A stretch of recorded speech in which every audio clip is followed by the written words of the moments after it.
времени. Но здесь даже не их вина, а в основном вина общества, можно сказать. Без преувеличения будет сказано, общество, вина родителей, которые не направляли своего сына вот в это русло, сказать, сынок, вот ты уже достигаешь этого возраста, ты сейчас зрелый во всех отношениях, пора своевременно создавать семью, и если у тебя есть выбор, мы посмотрим, оценим, если сочетаем целесообразным, мы сосватаем, проведем никях, и вы, создав семью, будете жить в семейных взаимоотношениях, а не тех свободных, которые сейчас у нас декларируются везде и всюду, везде показывают таким образом. Это не лучший повод. Поэтому это мужской половина, наверное. А девочкам, конечно, еще раз напоминаю, сохранить свою чистоту, свое целомудрие, пока не выйдешь замуж. Это должно быть делом чести. Я просто приведу такой наглядный пример. Учась в Медресе Мир Араб, мы говорили на эту тему, молодые люди, это все было интересно. И вот представили Вади, Ферганской долины.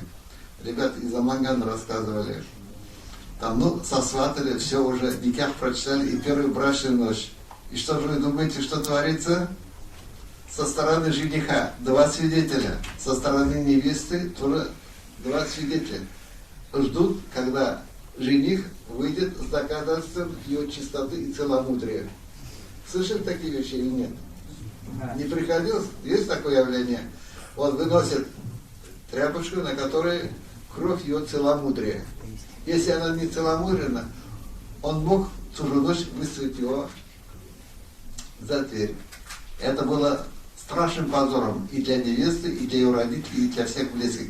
И поэтому родители очень, как сказать, трепетно относились к тому, чтобы их девочка, выходя замуж, была целомудренной. Ну а сейчас у нас в подавляющем большинстве все девицы уже распакованные, уже целомудрие, там, извините, только остается вспоминать. Вот в чем дело. Поэтому очень существенно важно родителям иметь это в виду и девочек готовить именно к такой семейной жизни, чтобы она, выходя замуж, сохранила и свою честь, и свое достоинство, и свое доброе имя.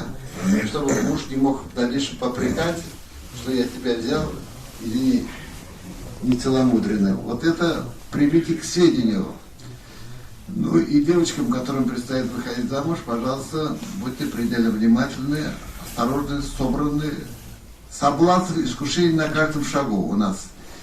Обратите внимание, и средства массовой информации, в частности телевидение, все на каждом шагу только вот это и показывают, все это только рекламируют, поэтому сохранить свою чистоту, свою невинность, свое целомудрие, это очень сложный и щепетильный вопрос. Поэтому, в первую очередь, родители об этом должны позаботиться и, конечно, сюда вложить в голову своей дочери, деточка, пожалуйста, береги себя.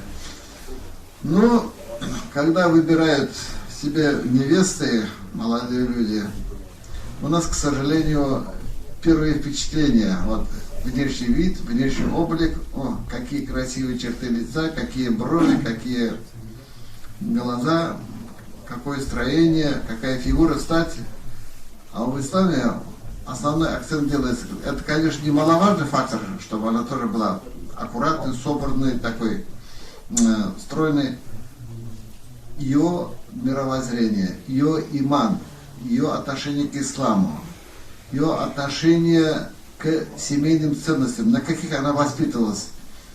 Достойно сожаления, еще раз повторяю, что за годы советской власти у нас все было передано в руки властей, ясельки, садики, школа, и в дальнейшем, в каком учебном заведении учились, на это особого пристального внимания не обращали. Не было, откровенно говоря, может, деликатно умалчивали, или же специально предавались забвению, и поэтому семьи были предельно, скажем, в семейных отношениях всегда присутствовало и какое-то напряжение, и какое-то недоверие, недопонимание. Поэтому уважаемые наши братья и сестры, всем напоминаю, семья – это основа основ. Жить в супружеских взаимоотношениях, для этого нужно тоже иметь определенный склад ума. Достойно сожаления, что вот это неправильное восприятие равноправия полов привело к тому, что много наших молодых девиц, выходя замуж, там если что-то не понравилось, косо посмотрели или на повышенных тонах поговорили, в одночасье бегут подавать заявление на развод, я не буду с тобой жить, с тобой у меня не сложится, и это страшная картина. Ну, я бы хотел напомнить женской половине, что мы, мужчины, как дети малые. Кто знает, как обращаться с маленьким ребенком. Маленький ребенок бывает и капризничает, и привередничает, а мать находит язык взаимопонимания. Ребенка приласкает, приголубит, поцелует, накормит, напоит, и ребенок утихомирится, успокоится, спать ляжет.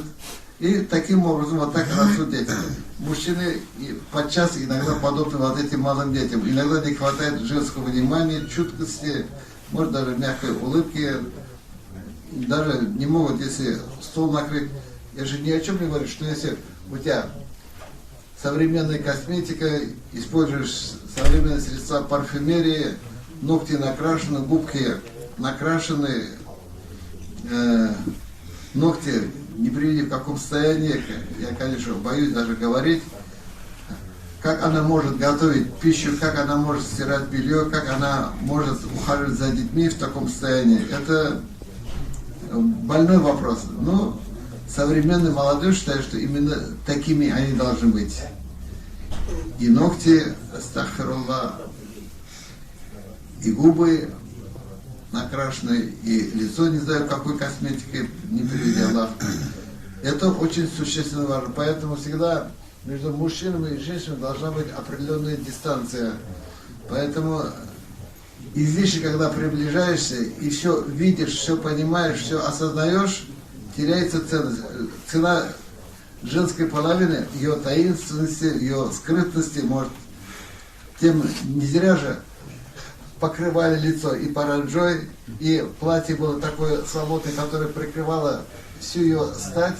Если даже она была слишком стройной, скрывает платье.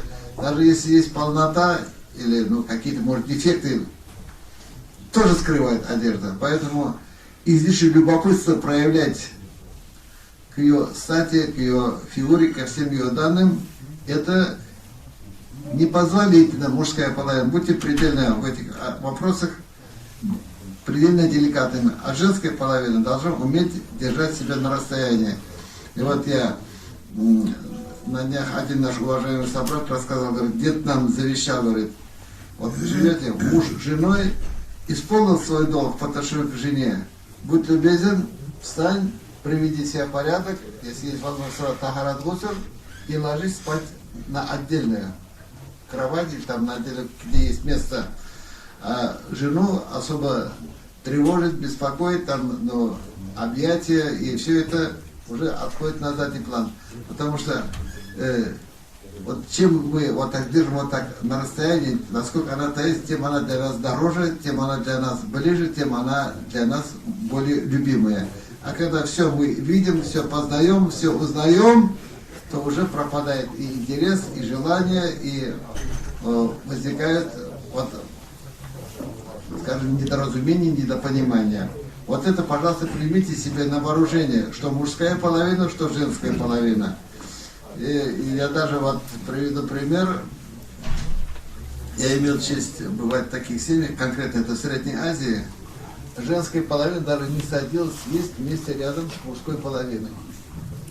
Даже не хотели показывать, как они в рот кусок кладут, как они жуют, как, извините, и деликатно, вот не давали. А у нас сейчас, извините, может опередить даже мужскую половину во всем и вся, да, сидят, чавкают и носом подтягивают, все бывает. Поэтому, пожалуйста, женской половине будьте предельно деликатные.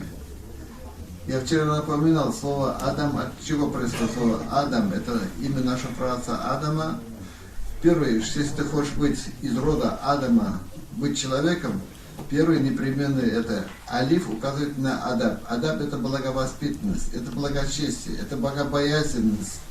Поэтому вот это возьмите себе на вооружение, что мужская половина, женская половина в первую очередь. Женская половина должна брать именно своим благовоспитанностью, своим умением держать себя, чувством такта. Это ее отличительная черта. Да. Ну, понятно, буква Даль указывает на дин, дианат, это путь, дорога.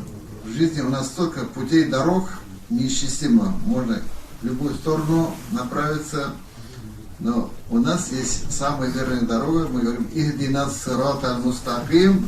О, Аллах, направь нас на верный путь. А это верный путь, то, что указывает нам Коран, то, что нам дал пророк Мухаммад, и это наше вероучение ислам. Вот это самая верная дорога. Так что благовоспитанность и иметь свое стратегическое направление в жизни, это наш ислам. И третье, конечно, мин махаббат, это любовь. Любовь у нас в узком значении, понимаете, между представителями противоположных полов, любовь родителей к детям, любовь детей к своим родителям. Но, к сожалению, сейчас у нас насаждают везде астахфирулlah, астахфирулlah. Сейчас однополая любовь везде процветает. И не забывать, что народ Лут, алейхиссалям, был истреблен за это, что у них такое было влечение к представителю своего пола. Астахфирулlah. И это страшное наваждение, страшное заблуждение, поэтому берегите, оберегайте себя от такого рода искушений и соблазна. Это все от шайтана. Но одно из знамений скорого грядущего конца света, что будут и такие заблуждения у нас, будут наваждения и искушения, поэтому, пожалуйста, молодые люди, во-первых, себя оберегайте, своих родных, близких и подрастающее поколение от искушений. Что хочу еще напомнить. И вот напоминаю, женская половина это основа основ. И без них жизнь не может продолжаться. Поэтому мало то, что у мужчины целый мешок семян, которому хочется засеять поле. Если этого поля нет, это благодатная почва, куда можно посеять. Проку толку мало. Поэтому женщины, которые благодарно воспринимают это семя, вынашивают, рожают, и хвала и честь им за их терпение, стойкость. И благодаря этому, иншаллах, Аллах готовит великую награду. Женщина, которая благородно, благополучно разрешилась, родила ребенка, она благодаря этому все ее предыдущие грехи будут прощены ей. Но бывает и такая критическая ситуация, что во время родов может произойти непредсказуемое. Бывает, женщина умирает во время родов. Она считается сразу шахида. Это мученица, это и сразу ей уготовлено место в обетованном джаннате. А бывает и другой курьез, что дети рождаются мертвыми.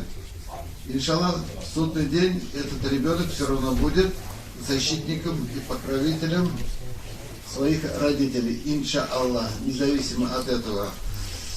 К сожалению, сейчас у нас рождаемость на очень низком уровне. Сейчас ограничивается тем, что имеет одного ребенка, у кого-то хватает финансов иметь двух, а если уже трое детей, это уже многодетная семья. Статус у нее другой. Поэтому, уважаемые братья, я поневоле удивляюсь, какие же это были люди отважные, смелые, если у них было по 10, по 12 детей, я видел у нас в родном селении, имели детей. Но 7, 8, 5, 6 это было в порядке вещей, 3, 4 это уже так смотрели немного косо. А если не было детей, вообще это была проблематика. Поэтому наши высшие назначение, если это служение Аллаху, то продолжение своего рода и оставить после себя достойных детей. Это наши правопреемники, это наши наследники, это те, которые будут вспоминать нас добрыми словами. И всякий раз повторяюсь, что родителей мы не выбираем. Аллах предопределяет быть зачатым от семени конкретного мужчины, быть вынашивающими конкретной женщины. И когда наступает определенный момент, то Аллах посылает феришталар, ангелов, которые несут величайший дар, рух, душа. И ребенок становится живым существом в чреве матери, и уже ребенок, который лежит в чреве, ангелы передают, что его ожидает, какая участь, какая судьба. Так что ребенок уже в чреве матери знает, что его ожидает. Так что, уважаемые братья, сестры, еще раз повторяю, что надо вовремя, надо создать семью, жениться, если достойный человек просит вашей руки, выйти замуж, но опять все это только согласие и благословение родителей. Если родители считают целесообразным ваш брачный союз, то смело идите на этот шаг. Если родители сами благословили, они всячески будут вам помогать, содействовать становлению мусульманской семьи. Но если же вы, вопреки их воле, вопреки их решению, сами самостоятельно сделали выбор и сами пошли, то уже будьте любезны, сами разбирайтесь во всех ваших трудностях и сложностях. А родители все равно остаются не безучастными. Для них тоже болезненно, когда еще складывается у детей. И что хочу сказать. Мы, как я сказал, уже в определенном долгу перед родителями. Исполняли мы свой долг, сыновний долг дочери. Поэтому к родителям всегда должно быть только почтительное, уважительное отношение. Благодаря им, милостью Аллаха, мы явились в этой земной жизни, и надо воспринимать их такими, какие они есть. Вполне возможно, не все родители в вашем понимании идеальны, но уже Аллах, если уже предопределил, значит, надо воспринимать их такими, какие они есть. Что еще хочу напомнить? На ваших взаимоотношениях с родителями будут воспитываться ваши дети. Поэтому про родителей говорить худое, непристойное, может, недостойное ни в коем случае нельзя. Потому что если вы будете говорить такие слова про своих родителей, все это потом аукнется, все это вернется вам, и те же дети могут сказать прямо без обиняков, может, прямо в лицо или за вашей спиной такие же нелицеприятные слова. Пусть Всевышний Аллах дарует нам всем здравый рассудок, благоразумие, крепкий, искренний, чистый, непоколебимый иман, правильно понять и воспринимать то, что я вам говорил. Если я сказал что-то не так, не обессудьте, пожалуйста, не защитите меня. Мои знания тоже очень скудные, и по мере своих знаний старался изложить основополагающие положение во взаимоотношениях противоположных полов, и каждый должен дорожить и ценить свое положение, свой статус, и всегда стремиться быть искренним рабом Всевышнего Аллаха, веропоследователем пророка Мухаммада ﷺ, и достойным носить имя мусульманина. Ассаламу алейкум ва рахматуллахи ва баракатуху.